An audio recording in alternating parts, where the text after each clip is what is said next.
আপনি 800 বছরে ধরে যে ব্যক্তি 10টি রাত আমল করলো, এক রাতের আমল শবে কদরের মতো, শবে কদরের পরিমাণ কত? 83 বছর 4 মাস। 10 দিয়ে গুণ দিলে প্রায় 800 বছর আপনি আমল করার সব পেয়ে গেলেন। আরো আসতে বলে সুবহানাল্লাহ। মানে যারা বলেন 800 বছর খুশি হন নাই, 800 বছর দিয়ে দিলাম, খুশি হন নাই? আমল করবো ইনশাআল্লাহ। কি আমল করবো? কথা ঠিক না? এবার আমরা আমলের বিষয় জানবো। কিসের বিষয়? জোরে বলেন। আমলের বিষয়। আমার ভাইরা, আলী ইবনে আব্বাস রাদিয়াল্লাহু তাআলা আনহু عن النبي صلى الله عليه وسلم أنه قال ما العمل في أيام العشر أفضل من العمل في هذه؟ قالوا ولا الجهاد؟ قال ولا الجهاد إلا رجل خرج يقاتل بنفسه وماله فلم يرجع بشيء। ইবনে আব্বাস রাদিয়াল্লাহু তাআলা আনহু থেকে বর্ণিত। আল্লাহ গভীর খেয়াল করেন, পুরা 10 দিনের সব আমলের গুরুত্ব হাদিসে আছে, ভালো করে বুঝুন এবং গুরুত্বটা কত এই 10 দিন। ইবনে আব্বাস রাদিয়াল্লাহু তাআলা আনহু থেকে বর্ণিত, নবী সাল্লাল্লাহু আলাইহি ওয়াসাল্লাম বলেছেন, জিলহজ মাসের প্রথম 10 দিনের আমলের চেয়ে অন্য কোন দিনের আমল আল্লাহ পাকের কাছে এত উত্তম নয়, এত উত্তম নয়। জিলহজ মাসের প্রথম 10 দিনের আমল, কথা বলেন না, জিলহজ মাসের প্রথম 10 দিনের আমল এতটাই উত্তম, অন্য দিনের আমল এত উত্তম নয়, এত মর্যাদা রাখে না। যতটা মর্যাদা বেড়ে যায় যখন জিলহজ মাস এসে যায়। সুবহানাল্লাহ। সাহাবায়ে কেরাম জিজ্ঞাসা করলেন, ইয়া রাসূলুল্লাহ, এই 10 দিনের ভিতরে জিহাদও কি নয়? নবী সাল্লাল্লাহু আলাইহি সাল্লাম বলেন, জিহাদও নয়। এই 10 দিনের ভিতরে নতুন করে কেউ যদি জিহাদের ময়দানে যায় মনে করে যে আমি অনেক বড় কিছু করলাম, বলা হয়েছে এই 10 দিনের আমল আল্লাহর কাছে এত পছন্দনীয়, কিন্তু ওই রকম জিহাদ এত পছন্দনীয় নয়। আমার ভাইরা, রাসূল সাল্লাল্লাহু আলাইহি ওয়াসাল্লাম তারপরে একটি কথা বলেন, তবে ওই ব্যক্তির মত নয় যে ব্যক্তি জিহাদের ময়দানে চলে গেল, নিজের সামানা সবকিছু শেষ করে দিল, জীবনকে বিলীন করে দিল, আর ফিরে আসলো না, অর্থাৎ এই 10 দিনের মতো জিহাদ করতে যায় শহীদ হয়ে গেল। আল্লাহর নবী বলেন, এইবার আমলকারীর সেই শহীদ ব্যক্তির মর্যাদা আমার আল্লাহ বেশি বানায় দেন। এখানে বুঝুন, এই 10 দিনের আমল এত উত্তম, অন্য দিনের আমল এতটা উত্তম নয়, মর্যাদা রাখে না। যতটা মর্যাদা রাখে এই 10 দিনে যখন করে যায় আমল। সাহাবায়ে কেরাম প্রশ্ন করলেন, ইয়া রাসূলুল্লাহ, জিহাদও কি নয়? রাসূল প্রথম বললেন, না জিহাদও নয়। এরপর রাসূল বললেন, তবে ওই ব্যক্তি ছাড়া, কোন ব্যক্তি? যে ব্যক্তি জিহাদের ময়দানে চলে গেছে, মাল সামানা সবকিছু শেষ করে দিয়েছে এবং নিজের জীবনটাও আল্লাহর রাস্তায় বিলীন করে দিয়েছে, ওই ব্যক্তির মতো ওই ব্যক্তি যে পরিমাণ মর্যাদা রাখে, তখন এই জিলহজ মাসে যারা আমল করে তাদের তুলনায় নয়। ওই ব্যক্তি অবশ্যই কি বেশি মর্যাদাবান, যে দিনের জন্য, ইসলামের জন্য, আল্লাহর জন্য জীবনকে বিলিয়ে দেয়, তখন শহীদের মর্যাদা বেড়ে যায়। সুবহানাল্লাহ। আমার ভাইরা, বুখারী হাদিস নাম্বার 969। তাহলে এই দিনগুলোর আমলের গুরুত্ব আমরা পাইলাম, কথা ঠিক না? আমলের মর্যাদা কি সব কিছু আমরা পেয়ে গেলাম। আমার ভাইরা, জিলহজ মাসের প্রথম 10 দিনের আমলের মধ্যে করণীয় কি? 1 নম্বরে, জিলহজ মাস যদি আগামীকাল হয়, আজকে থেকে আমরা ইরাদা করব সর্বপ্রথম আমাদের যে কাজ হবে, সর্বপ্রথম কাজ হলো আমরা গুনাহ করব না, ইরাদা করতে হবে ইনশাআল্লাহ। কি করতে হবে? আমল করে আগে গুনাহ করব না, এই কথার উপরে অ্যাক্টিভ হন ইনশাআল্লাহ। আপনার আমল করা লাগবে না, যদি আপনি একটা গুনাহ না করে আপনার জন্য সব আমল অটোমেটিক আপনার অ্যাকাউন্টে জমা হয়ে যাবে। কি হয়ে যাবে? সব জমা হয়ে যাবে। আজকে আপনি স্বীকার করে অ্যাক্টিভ হন, আপনি নিজেকে প্রস্তুত করে যে এই 10 দিন আমি গুনাহ করব না, পরেও করব না, কিন্তু 10 দিনে যেন অভ্যাস হয়ে যায়। কথা ঠিক কিনা? এই 10 দিনে যেন অভ্যাস হয়ে যায়। তাহলে 1 নম্বরে কি পেলাম? গুনাহ করব না। কারণ আল্লাহ তাআলা নিজে বলেছেন, ফালা তাযলিমু ফীহিন্না আনফুসাকুম ওয়া কাতিলুল মুশরিকিনা কাফাতান কামা ইউকাতিলুনাকুম কাফা। সূরা তাওবা আয়াত নম্বর 36 এর শেষ দিকে ফালা তাযলিমু আনফুসাকুম, আল্লাহ বলে তোমরা এই মাসগুলিতে নিজেদের প্রতি জুলুম করিও না। কি করিও না? জোরে বলেন, আরো জোরে। তোমরা নিজেদের প্রতি জুলুম করিও না। নিজেদের প্রতি জুলুম কি? গুনাহ করাটা, এটা সবচাইতে নিজেদের প্রতি নিজের জুলুম। গুনাহ করাটা, কথা বলে না, গুনাহ করাটা এটা সবচাইতে নিজেদের প্রতি নিজের জুলুম। প্রমাণ কি? আদম আলাইহিস সালামকে আল্লাহ শিক্ষা দিয়েছেন, রব্বানা যালামনা আনফুসানা ওয়া ইল্লাম তাগফির লানা ওয়া তারহামনা লানাকুনান্না মিনাল খাসিরিন। আল্লাহ বলেন, রব্বানা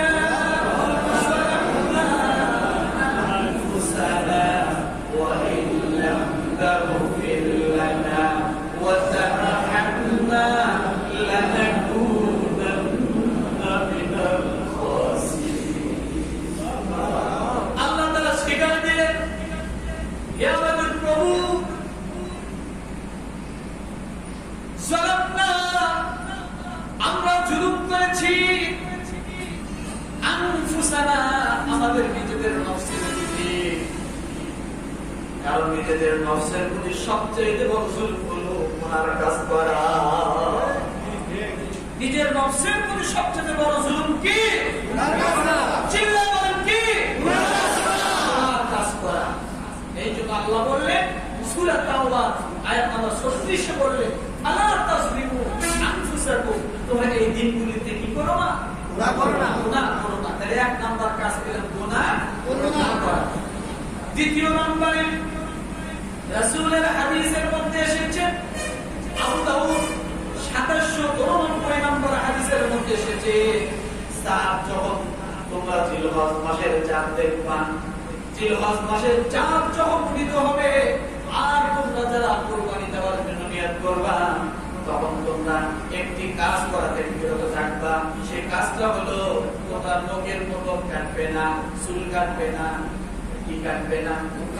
নখ চুলে 10 দিন কাটবে না। কেন কাটবো না? রব্বুল আলামিন হাজী সাহেবদের সঙ্গে সদৃশ্য করে দিলেন। হাজী সাহেবরা হজ করতেছে, তারা এই দিনগুলিতে নখ কাটবে না, চুল কাটবে না, কোনো কিছু ব্যবহার করবে না।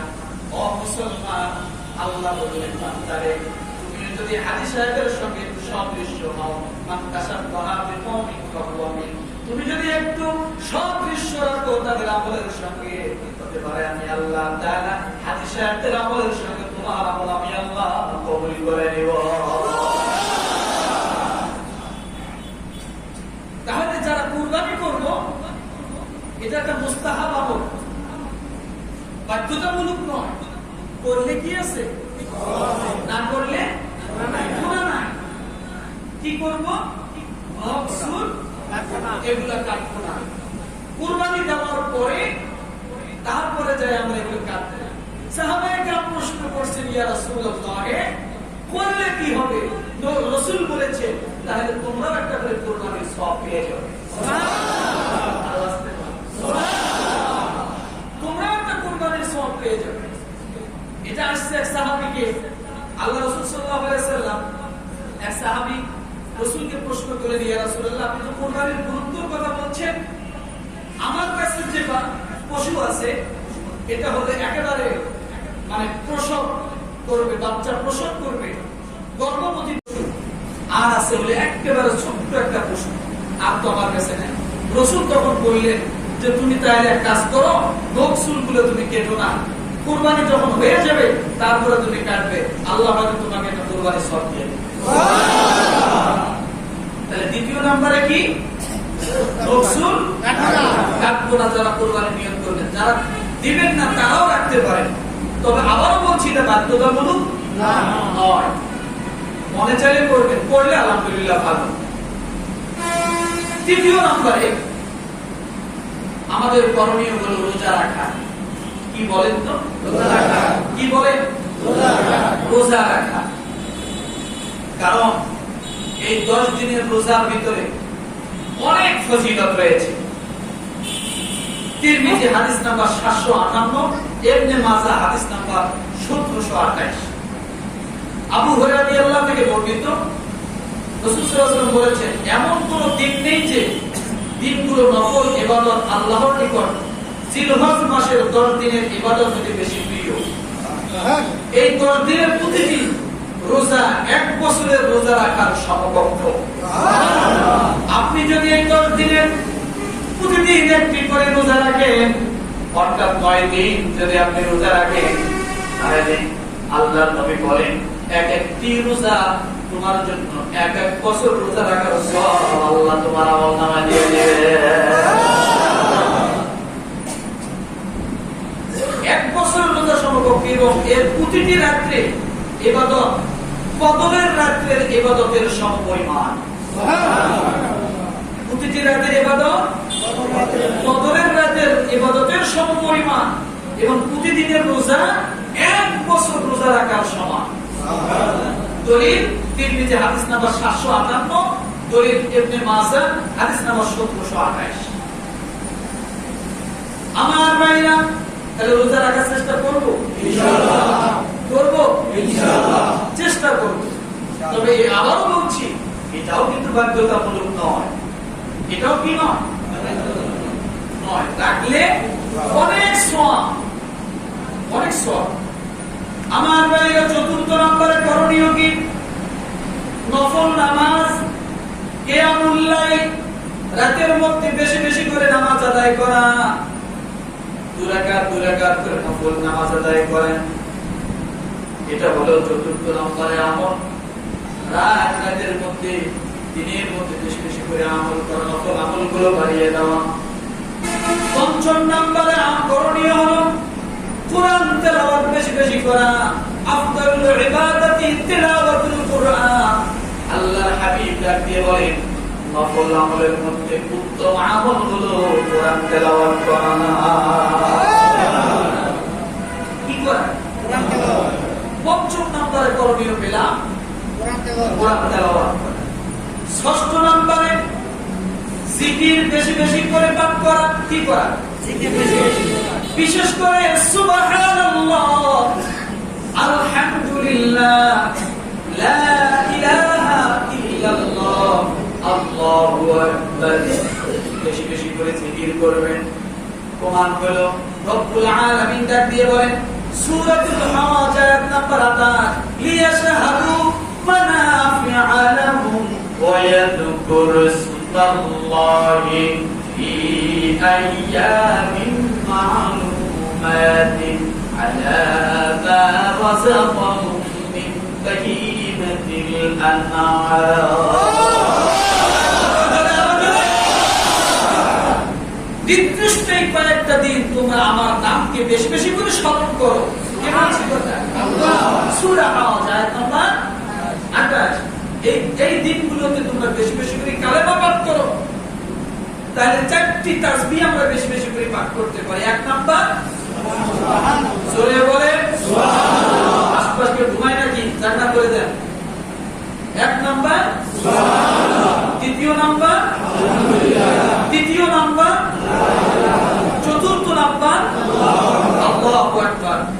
মুসনাদে আহমদ হাদিস নাম্বার 5446, সুনানে 5446।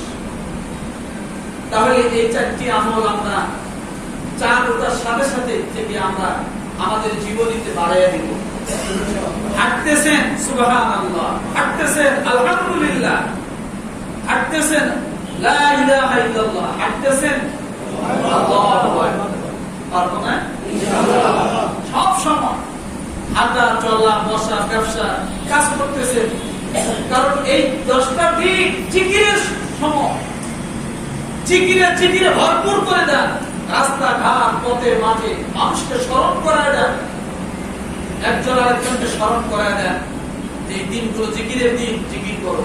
ঘরে মা লোকদেরকে শিখায় দেন, স্ত্রী সন্তানদেরকে তালিম করেন, শিখায় দেন। পারবো না ইনশাআল্লাহ। 7 নম্বরে করণীয় হলো বেশি বেশি করে তাকবীর ধ্বনি দেওয়া। কি দেওয়া? তাকবীর। তাকবীর ধ্বনি দেওয়া। আল্লাহু আকবার, আল্লাহু আকবার, লা ইলাহা ইল্লাল্লাহ, ওয়াল্লাহু আকবার, আল্লাহু আকবার, ওয়ালিল্লাহিল হামদ। আল্লাহু আকবার। বেশি বেশি করে তাকবীর। সাহাবায়ে কিরাম বাজারে যেতেন, জোরে জোরে তাকবীর করতেন। উদ্দেশ্য ছিল আমার তাকবীর শুনে যেন আরেক ভাই তাকবীর দেয়। কারণ এই দিনগুলো তাকবীর, ওই যে হাদিসে এটা লাব্বাইক আল্লাহুম্মা লাব্বাইক লা শারীকা লাক লাব্বাইক, তার বারবার আল্লাহকে স্মরণ করে দিচ্ছে, আল্লাহ আমি হাজির। আপনি বাংলাদেশের জমিনে বসেও এইভাবে যদি আল্লাহু আকবার তাকবীর দেন, অবশ্যই আল্লাহ তাআলা হাজী সাহেবের আমলের সঙ্গে আপনার আমলটাও কবুল করে নেবেন। তাই এই দিনগুলোতে বেশি বেশি কি করা? 7 নম্বরে বেশি বেশি, যত বেশি পারে বিশেষ করে আল্লাহু আকবার এটা সব সময় পাঠ করবে। এই 10 দিন মুখরিত করবে। ঘুম থেকে জাগনা পেয়েছেন, জাগনা পায়া বিডিআর ম্যাচ নয়, জাগনা পাওয়ার সঙ্গে সঙ্গে আপনি বলে আল্লাহুম্মা গফিরলি। কি বলবেন? আল্লাহুম্মা গফিরলি। কারণ ওই সময়ের দোয়া আল্লাহ সাথে সাথে কবুল করে নেয়। এরপরে আপনি আল্লাহু আকবার পাঠ করুন। যত বেশি পারেন আল্লাহু আকবার জপবেন এই 10টা দিন বেশি বেশি করে। পারবো না ইনশাআল্লাহ। দারাকুতনি as-সুনান হাদিস নাম্বার 1756। 8 নম্বরে করণীয় বিষয়টা হলো দান সদকা করেন। কি করা? যত বেশি পারেন দান করবেন, সদকা করবেন। কারণ এই 10 দিনের দান সদকার অনেক বড় গুরুত্ব রয়েছে, ফজিলত রয়েছে। দান সদকা বেশি বেশি করবেন। 9 নম্বরে করণীয় হলো সবচেয়ে বেশি হলো বেশি বেশি করে দোয়া করবেন। কি করবেন? যত বেশি দোয়া করবেন আমার আল্লাহ তাআলা এই 10 দিনের দোয়া আমার আল্লাহ কখনো ফিরায় দেন না। 9 নম্বরে বেশি বেশি দোয়া করব, বেশি বেশি করে দোয়া করা। এই 10 দিনের ভিতরে যত বেশি পারেন দোয়া করুন। যা চাওয়ার আছে তা চান। বিশেষ করে সূরা ফাজর এর তাফসীর আমি পড়তে যাই, যেটা পাইলাম ভালো করে শুনুন। আজকে তো সূরা ফাজরের 4টা পছন্দ করেছেন আল্লাহ, তাই না? এই 10টা দিন বোঝানোর জন্য 4 যখন উঠবে, কোন মানুষ যদি সূরা ফাজরকে 7 বার পাঠ করে, কয়বার? 7 বার। সূরাতুল ফাজর কোন মানুষ যদি 7 বার পাঠ করে, ওই ব্যক্তির জীবনের যা চাওয়া আছে সে যদি চায় আমার আল্লাহ তাআলা তা কবুল করে নেবেন। সুবহানাল্লাহ। জিলহজের চাঁদ ওঠার পরে কি সূরা ফাজর কয়বার করব? 7 বার। 7 বার। কারণ এই সূরার অনেক গুরুত্ব। এই সূরাতে আল্লাহ জিলহজের 10টা দিনের কথা বলেছেন। আর বলতে যাই আল্লাহ এই সূরার শুরুতে 4টা কসম করেছে। গুরুত্ব বোঝাতে যায় কি করেছে? 4টা কসম করেছে। তাহলে দোয়া বেশি বেশি করে করুন। আমার ভাইরা, এই জিলহজের প্রথম 10 দিনের মধ্যে হজ আছে না নাই? উমরা আছে না নাই? আমরা সামর্থ্য থাকলে অবশ্যই হজ উমরা করব, নিয়ত করব ইনশাআল্লাহ। এই 10 দিনের ভিতরে এই আমলটা আছে, এটা ফরজ আমল। আমার ভাইরা 11 নম্বরে করণীয় হলো আরাফার দিনে রোজা রাখা, জিলহজের 9 তারিখে রোজা রাখা। যে ব্যক্তি জিলহজ মাসের 9 তারিখে রোজা রাখলো, আল্লাহর নবী ডাক দিয়ে বলেন, যে ব্যক্তি জিলহজ মাসের 9 তারিখে রোজা রাখলো, আরাফার দিনে যে ব্যক্তি রোজা রাখলো, ওই ব্যক্তির জন্য পূর্বের বছরের 1 বছরের গুনাহ মাফ এবং পরের 1 বছরের গুনাহ আল্লাহ তাআলা মাফ করে দেন। অর্থাৎ এক দিনের রোজা 2 বছরের গুনাহ মাফ।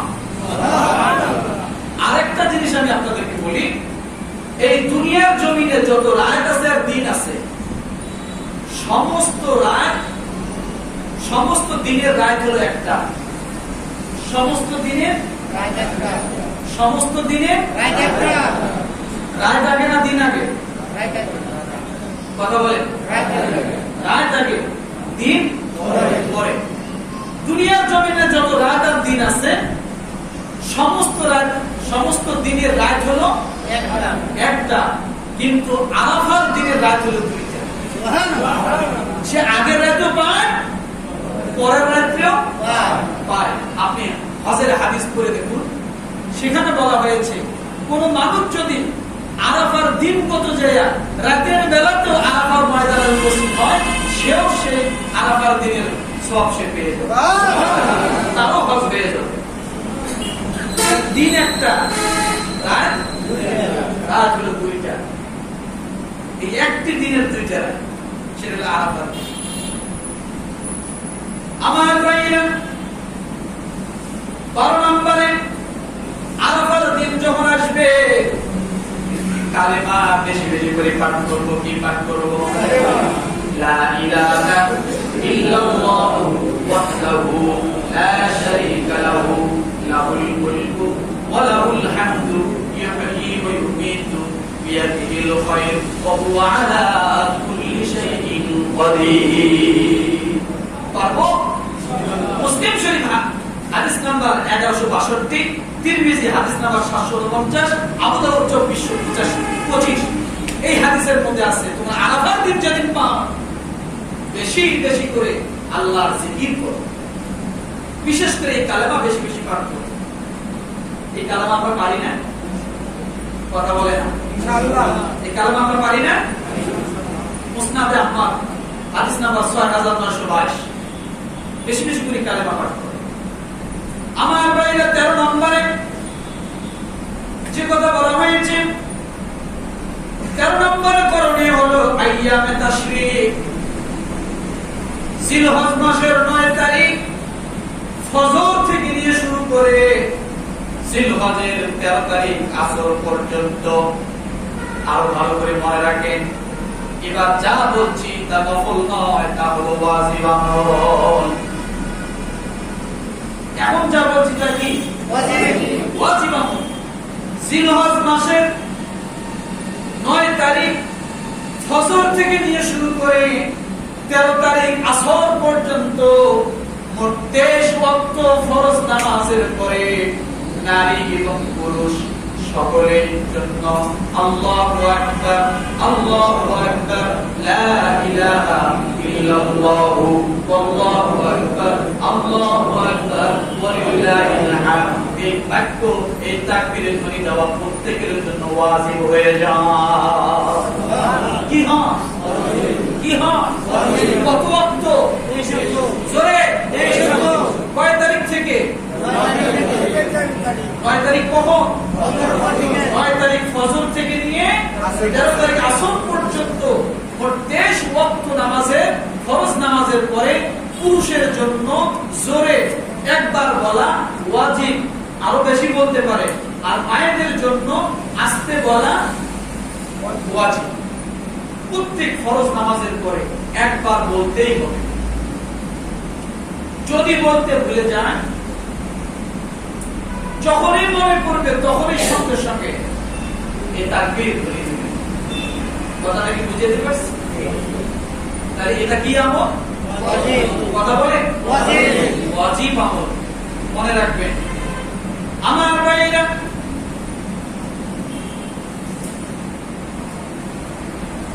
আপনি যদি এই 10টা দিন আমলের মধ্যে জীবনীটা কাটাইতে পারেন, আর আপনি যদি এই 10টা দিনের ভিতরে রাতের বেলা আমল করতে পারেন, তাহলে এই 10 দিন আপনি আমল করলেন না, 800 বছর আমল করার সওয়াব আল্লাহ আপনার আমল নামায় দিয়ে দিবে। 800 বছর আমল করার সওয়াব। এবার বললেন হুজুর কি আপনি দলিল দেন? দিব। 10 দিন মানে শুধু 10 দিন নয়, 500 বছর, 800 বছর আমল করার সওয়াব। দলিল তিরমিজি হাদিস নাম্বার 758, সেখানে কি বলা হয়েছে? এই 10 রাতে যে ব্যক্তি রাতে আমল করলো, সে ব্যক্তি সবে কদরের ন্যায় কি পাইল? আপনি 800 বছরে ধরে যে ব্যক্তি 10টি রাত আমল করলো, এক রাতের আমল সবে কদরের মতো। সবে কদরের পরিমাণ কত? 83 বছর 4 মাস। 10 দিয়ে গুণ দিলে প্রায় 800 বছর আপনি আমল করার সওয়াব পেয়ে গেলেন। আর আসতে বলে সুবহানাল্লাহ, আর যারা বলে 800 বছরে খুশি হন নাই, 800 বছর দিয়ে দিলাম, খুশি হন নাই? আমার ভাইরা, এই জিলহজ মাসে 13 নম্বর যে আমলটা রয়েছে, করণীয় রয়েছে, ইন্না আরাকাল কাউসার ফাসাল্লি লিরাব্বিকা ওয়ানহার। আমরা বান্দারে জিলহজ মাস পেয়েছো, তুমি ফাসাল্লি লিরাব্বিকা, তোমার রবের জন্য নামাজ আদায় করো। কি করো? কি করো? তোমার রবের জন্য নামাজ আদায় করো। এই নামাজ কোন নামাজ?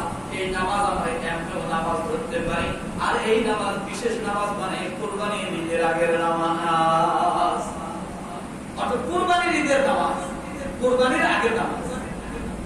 নামাজের আগে কুরবানি, নামাজের পরে কুরবানি।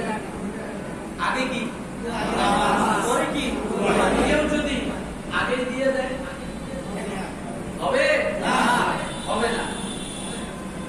তাহলে আল্লাহ তাআলা আমল দিলে যে তোমরা কি করো? নামাজ আদায় করো।